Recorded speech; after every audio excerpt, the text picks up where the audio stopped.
स्नेहा का सपना था कि उसे कोई बहुत ज्यादा समझदार और स्मार्ट पढ़ा लिखा लड़का मिले। लेकिन कहते हैं ना, जो भाग्य में होता है होता वही है। देख, मैं साफ कह रही हूँ, लड़की के बाप के पास भर भर के पैसा है। अरे एक बार लड़की ने तुझे पसंद कर लिया तो समझ के पैसे की तो नदियां भर जाएंगी, लेकिन फिर भी तेरी प्यास नहीं बुझेगी बेटा। अरे माँ, फ्रिज में मैंने 2 बोतल पानी की रखी है, और कैसे प्यास बुझेगी? अरे 5वीं फेल, मैं बात कर रही हूँ पैसों की प्यास की। तू गवाह नहीं समझेगा इस बात को। बस तुझसे लोगों की नौकरी करवा लो। वो क्या है ना आशीष की माँ, वो सीधा है, और जिसे तू लोगों की नौकरी बोल रही है ना, वो आशीष का प्यार है अपने लोगों के लिए, जिनसे वो प्यार करता है या जिनसे जुड़ा हुआ है वो। अरे जमाना नहीं रहा वो।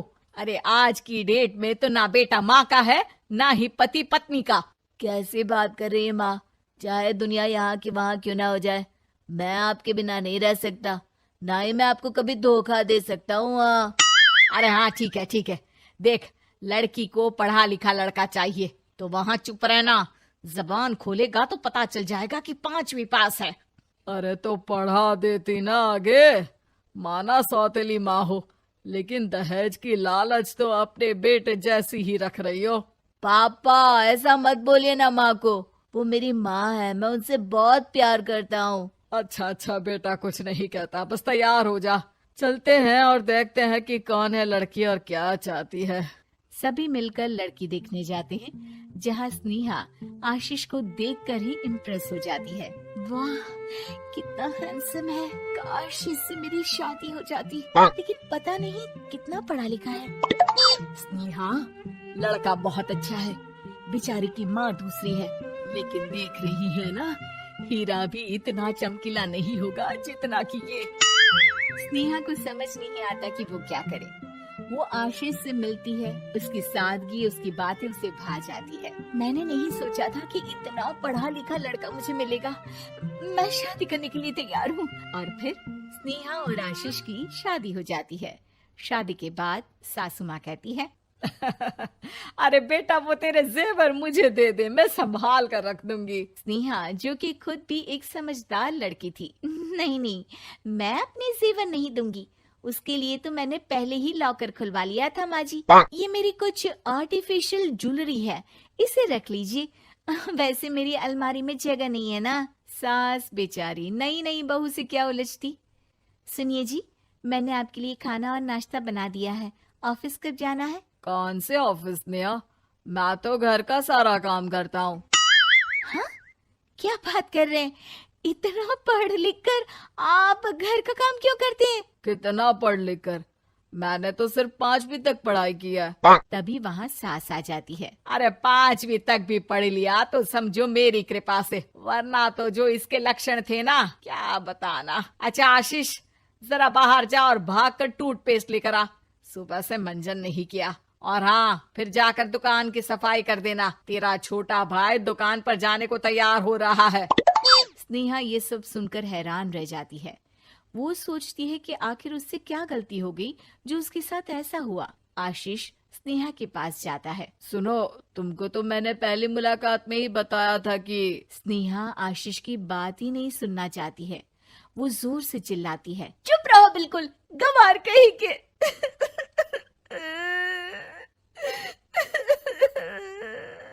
कितना बड़ा धोखा हो गया मेरे साथ। अब मैं इस घर में नहीं रह सकती। प्लीज ऐसी बात मत करो, मेरी पत्नी हो तुम, जैसे बोलोगी मैं वैसा करूंगा। मैं कोशिश करूंगा बाहर जाकर कोई काम ढूंढ लूं, पर प्लीज मत जाओ। चुप रहो गंवार कहीं के, मैं तुम्हारे जैसी की बीवी हो ही नहीं सकती। आशीष स्नेहा को लाख समझाने की कोशिश करता है, लेकिन वो अपने मायके चली जाती है। माँ चलिए ना, स्नेहा को मना कर लेकर आते हैं। अरे जाओ, बनाने जाए मेरी जूती। इतना घमंड, जैसे कलेक्टर हो कहीं की महारानी। अरे मैं तो तुझे कहूंगी कि तू भी भूल जा, हमने नहीं भगाया, खुद ही तो गई है। माँ वो बीवी है मेरी, मैं प्यार करता हूँ उससे, मैं जा रहा हूँ उसे लेने। वहीं स्नेहा के घर पर, माँ वो तो कुछ काम ही नहीं करता, घर का नौकर है, 5वीं पास। मैं नहीं रह सकती ऐसे आदमी के साथ माँ। बेटा वो लड़का बहुत अच्छा है, उसकी तारीफ मैंने हर किसी से सुनी है। तेरा पति है, अब तक एक गलत माँ के साथ रह रहा था, तू संवारेगी तो संवर जाएगा। तभी वहाँ आशीष आ जाता है। मुझे माफ कर दो स्नेहा, पर प्लीज मुझे छोड़कर मत जाओ। मेरी माँ के जाने के बाद मुझे तुम्ही से सारी उम्मीद है। तुम जैसा कहोगी मैं करूँगा, पर प्लीज मेरे साथ रहो। सबके समझाने बुझाने के बाद स्नेहा आशीष के साथ घर आ जाती है। आ गई महारानी, अब आई हो और सच्चाई भी पता चल गई है, तो थोड़ा तमीज से पति के साथ घर देख, रसोई संभाल और हम सबकी सेवा कर।